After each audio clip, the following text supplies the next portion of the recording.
যে নারী রান্না করার সময় তিনটি কাজ করবে ওই নারীর কপাল খুলে যাবে। আল্লাহ পাক রব্বুল আলামিন ওই নারীকে সম্পদশালী বানিয়ে দিবেন। আল্লাহ পাক রব্বুল আলামিন ওই নারীর ঘরে বরকত নাজিল করবেন। ওই নারীর ঘরে আল্লাহ পাক রব্বুল আলামিন রহমত নাজিল করবেন। অনেক মা বোনেরা এখন কিন্তু সংসারের ভিতরে সুখ চান, শান্তি চান, ঘরের ভিতরে রহমত চান, বরকত চান।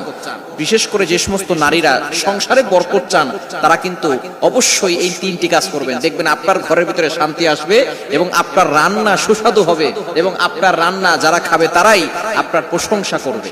আমরা অনেকেই কিন্তু নিজের প্রশংসা শুনতে চাই এবং অনেকেই আমরা ঘরের ভিতরে বরকত চাই, রহমত চাই। এজন্য আমরা এই তিনটি কাজ করব। নাম্বার 1, এক নাম্বার হচ্ছে আপনি যখনই রান্নাঘরে প্রবেশ করবেন তখন আপনি সালাম দিবেন। মনে রাখবেন রান্নাঘরে কিন্তু চুলা আছে। এই চুলা, গ্যাসের চুলা বলেন আর যেই চুলাই বলেন, এই চুলা থাকার কারণে যখন আপনি রাতের বেলা সেখানে থাকেন এখানে কিন্তু জিন জাতি থাকার সম্ভাবনা আছে।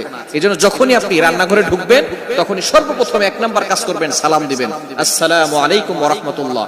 কেউ থাকুক আর না থাকুক, ঘরে যখনই প্রবেশ করবেন, যদি ঘরে কেউ নাও থাকে তারপরে সালাম দিবেন, কারণ ঘরের ভিতরে অনেক সময় শয়তান থাকে। আপনার সালাম দেওয়ার কারণে সেই শয়তান সেখান থেকে বের হয়ে যাবে। শয়তান আপনার ঘরের ভিতরে আর বসবাস করতে পারবে না, সেখান থেকে শয়তান বের হয়ে যাবে। আল্লাহ পাক রব্বুল আলামিন নিজে বলে দিয়েছেন, কোরআন খুলেন। আল্লাহ পাক রব্বুল আলামিন বলছেন 18 নম্বর পারা 17 নম্বর পৃষ্ঠার 13, 14, 15 নম্বর লাইন, সূরাতুন নূরের 61 নম্বর আয়াতে রব্বুল আলামিন বলেন, ফাইদা দাখালতুম বুয়ুতান ফাসাল্লিমু আলা আনফুসিকুম তাহিয়াতাম মিন ইনদিল্লাহি মুবারাকাতান তাইয়্যিবা।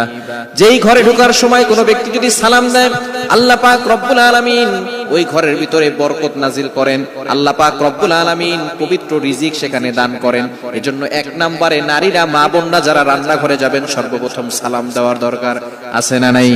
মা বোনদেরকে এটা শিখিয়ে দিবেন।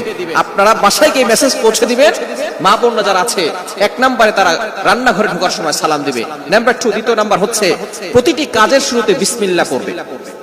বিসমিল্লাহ পড়লে ওই কাজের ভিতরে আল্লাহ পাক রব্বুল আলামিন নিজে বরকত দিয়ে দেন।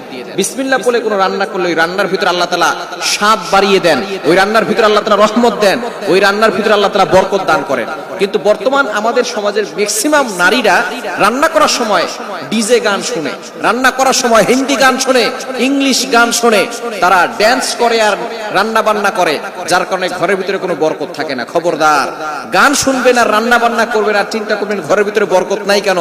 আপনি যদি বরকত পেতে চান প্রত্যেকটা কাজের শুরুতে আপনি বিসমিল্লাহ পড়বেন। আপনি চাউল নিচ্ছেন, পড়েন বিসমিল্লাহির রহমানির রহিম। চাউল ধৌত করতেছেন, বলেন বিসমিল্লাহির রহমানির রহিম। মাছ কাটতেছেন, বলেন বিসমিল্লাহির রহমানির রহিম। আপনি গোশত ধৌত করতেছেন, বলেন বিসমিল্লাহির রহমানির রহিম। আপনি যেই কাজ